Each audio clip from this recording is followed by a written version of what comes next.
Coming to paperback and e-readers, Esteem Horror in the Hamptons. The aspiring angel tries to escape a house of horrors in this all-new Esteem series adventure. Pre-order your copy of Esteem Horror in the Hamptons in digital format at Amazon.com, Google Play, Draft to Digital, and other digital booksellers, or pick up your paperback copy on May 24th. I got a comment from a viewer who said that he didn't really want to see family-friendly comics return to Marvel and DC Comics.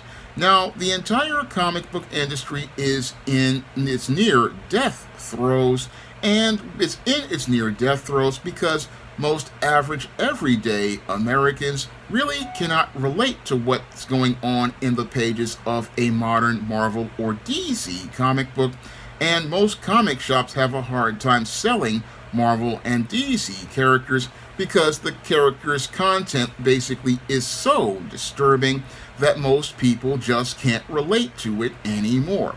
And they just can't relate to it anymore because superheroes just aren't family friendly in between the pages of a Marvel or a DC comic book, and they're not family friendly anymore because we walked away from the Comics Code in the late 90s.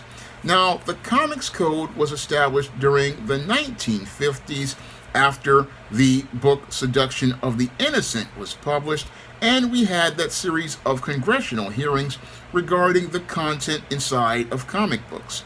And many of those people, after reading Seduction of the Innocent, and we had those congressional hearings, basically thought that comics were filled with a lot of antisocial content, and they thought that this content would have a negative influence on children. And because the comic book industry really wanted to maintain its operations in the aftermath of those hearings, what they did in order to try to salvage the business, because a lot of publishers were forced to go out of business and a lot of writers and artists lost their jobs, what they did was establish the Comics Code, and they established the Comics Code to establish a standard for content that most people would feel would be safe for readers. And they did this because they knew that the medium of comics was for readers of all ages, and they wanted to be able to keep their comics on the shelves of retailers like grocery stores and supermarkets and other retailers that were coming up at the time, like discount stores. So what they did was create the Comics Code and establish those standards for content. Unfortunately, after the 1980s and early 90s, the entire comic book industry, including Marvel and DC Comics, started to take steps away from the Comics Code as related to standards for content. And as we took those steps away from the Comics Code as related to standards for content, what we started to see was a complete change in the terms of content, and that change of content basically made it where anything goes, and as anything went in the pages of most Marvel and DC comics and other independent comics, we started to see content starting to go back to the extremes that many in the 1950s felt would lead to the complete antisocial environment and antisocial behaviors that would be influenced by the medium.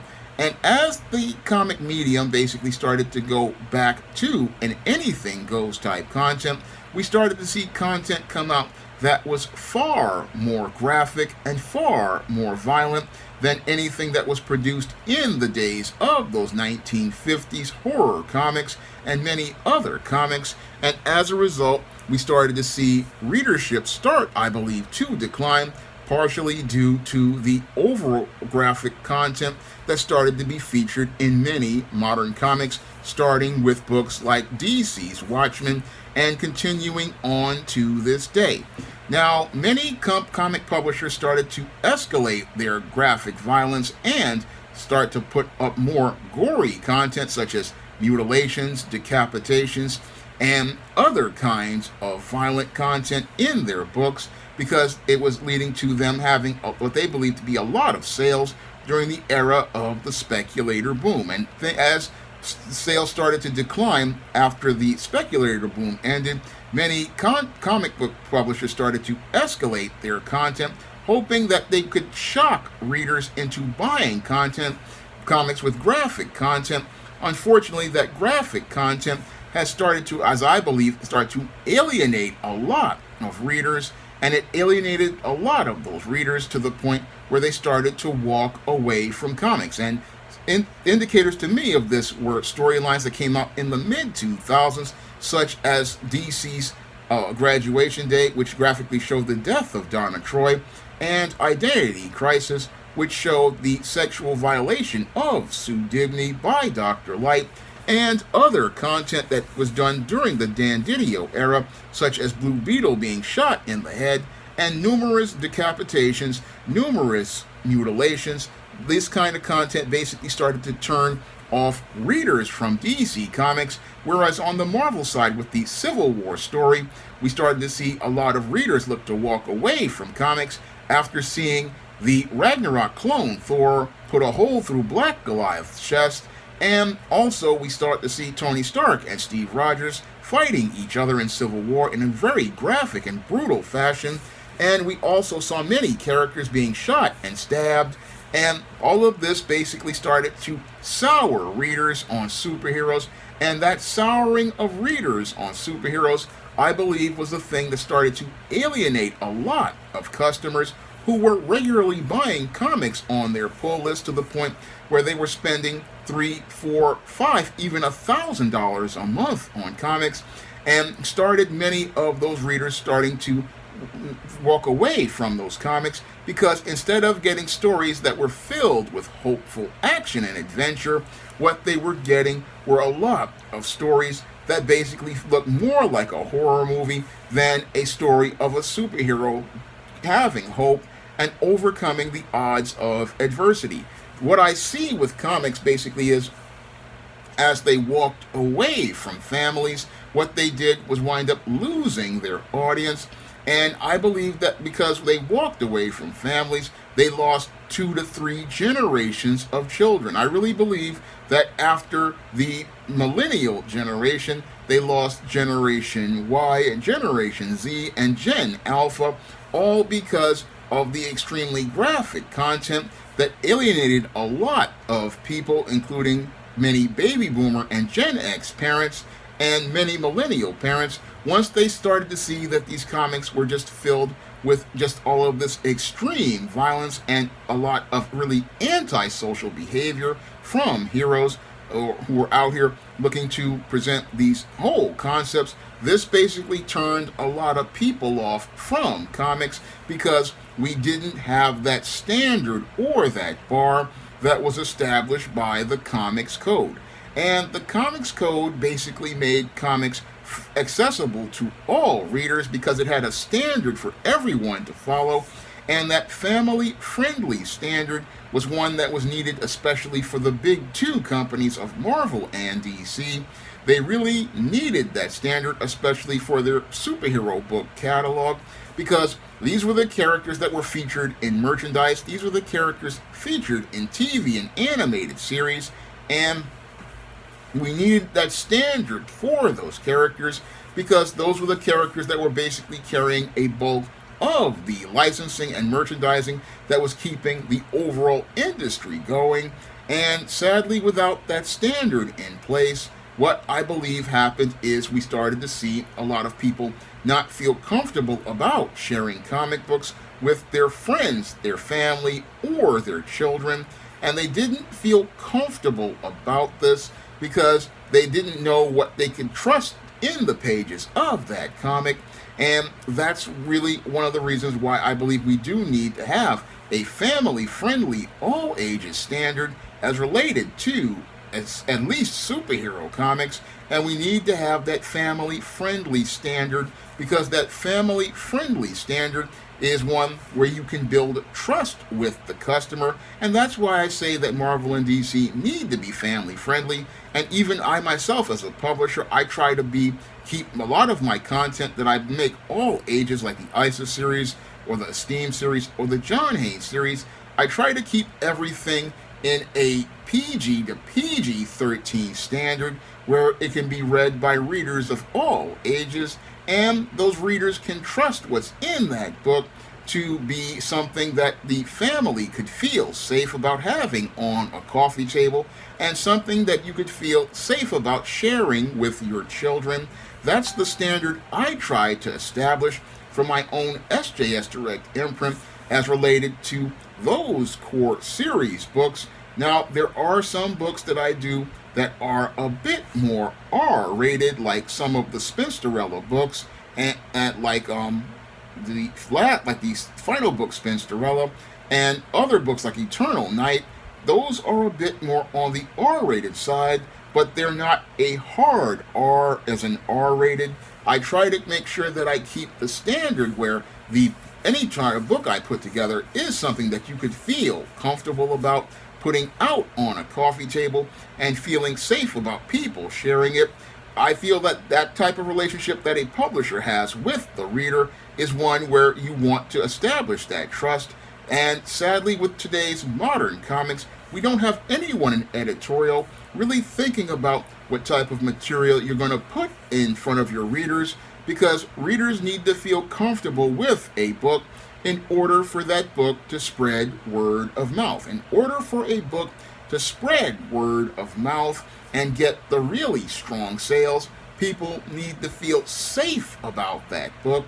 They need to feel safe about the stories in that book, and they need to feel comfortable about being able to enjoy that book and feel comfortable about sharing that book with their family and friends if you hope to build that momentum for sales and build that fandom for that customer.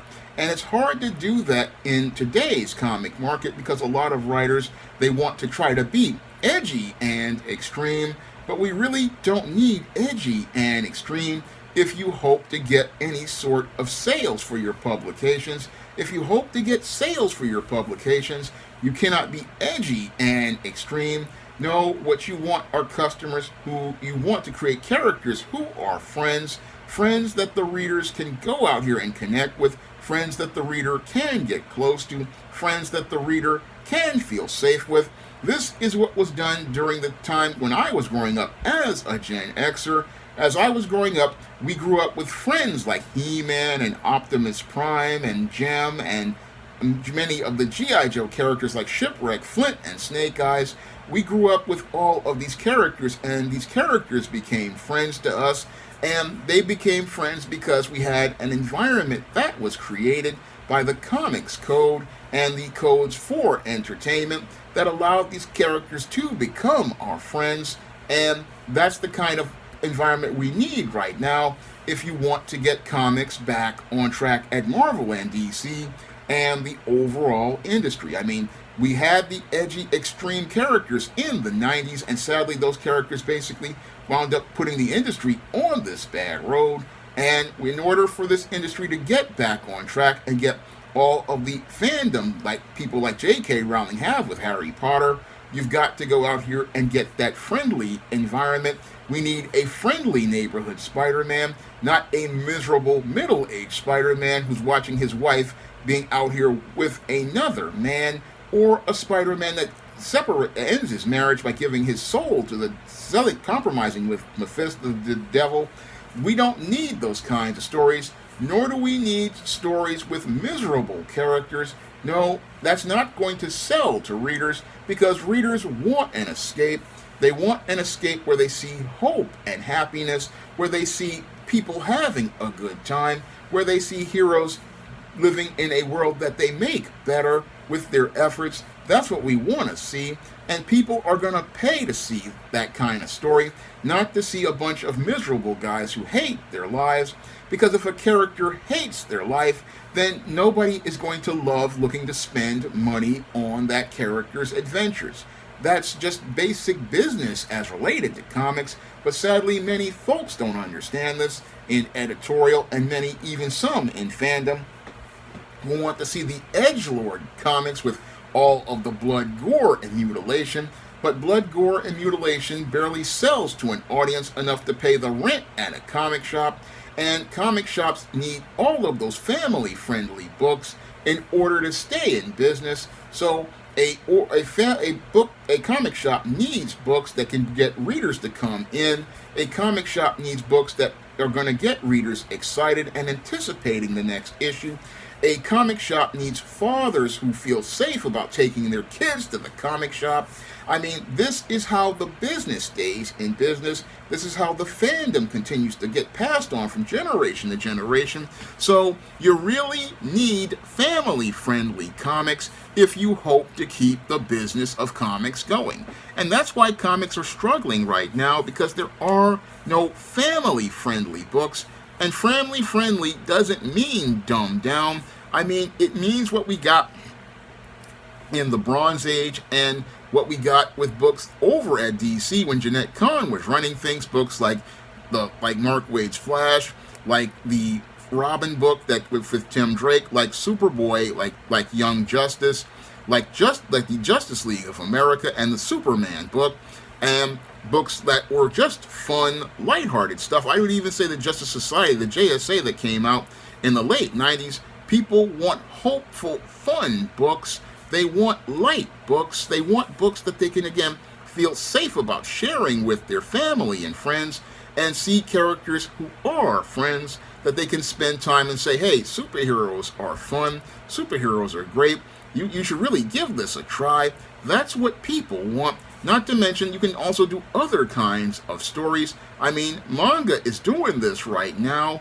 Manga is giving us all of those family-friendly books, all of those books that people feel safe about having on their coffee table, books that they feel safe about putting in their bookcases. I mean, I watch many YouTubers who do have manga, and the manga is in their living room, and that's the kind of books that you want to have out as a publisher. You want readers to feel safe about buying your books. You want to build that trust, and you want to build that trust because that's how you're going to form a relationship with the reader that keeps them buying, keeps them coming back to the shop to buy more books. Because if you had family-friendly comics, we wouldn't have comic shops closing every year and to the point where we're barely at 1,000 shops. I mean, 5 years ago, we had 3,000 shops. Now we're down to 1,000 at best in the United States. And that's all because the industry continues to try to put out either social justice comics, or they try to put out edgy, extreme comics and not trying to put out something that's, again, in the middle and relatable to everyone. So when I see the comic book industry, I see an industry that desperately needs family-friendly material. And I see family-friendly as the only way for this business to survive, because if you don't have families that have fathers, again, who were collecting when I was a young guy, who want to feel comfortable about giving comics to kids, then the medium isn't going to survive, because if kids aren't buying comics, then you're not going to really be able to pass this great medium of superhero comics on to the next generation. Now, my first full comic, John Haynes at Death's Door, is available on Lulu right now in paperback. And if you want to pick up the copy of the first full SJS Direct comic with John Haynes, you can find that comic on Lulu for the same price as the 2022 Kickstarter by clicking the link in the description box. And if you want to try out my first full comic I did with Bill Wacko on digital, Esteem No Good Deed, you can find that comic on Kindle for 99 cents right now on Amazon.com. And if you want to get a paper copy of Esteem No Good Deed, you can pick it up in the back of the Esteem series book, Esteem Blast from the Past, in paperback on Amazon.com by clicking the link in the description box. And if you want to help me to be able to buy more great independent comics so that I can review them on the channel, or help me to be able to get the next SJS Direct comic out, you can send a donation to the Patreon, the PayPal, or the Cash App by clicking the links in the description box. That's all I have to say for this video. You can comment, rate, and subscribe. Coming to paperback and e-readers, Isis Dark Incubus. The goddess next door gets enthralled in a romantic entanglement with an evil incubus in this all-new Isis series adventure. Pre-order your copy of Isis Dark Incubus at Amazon.com and other online booksellers everywhere. Coming to paperback and e-readers, John Haynes, Illuminati. The man who rules the world takes on the head of the global elite in this action-packed, all-new John Haynes series adventure. Pre-order your copy of John Haynes, Illuminati on Amazon.com and online booksellers everywhere.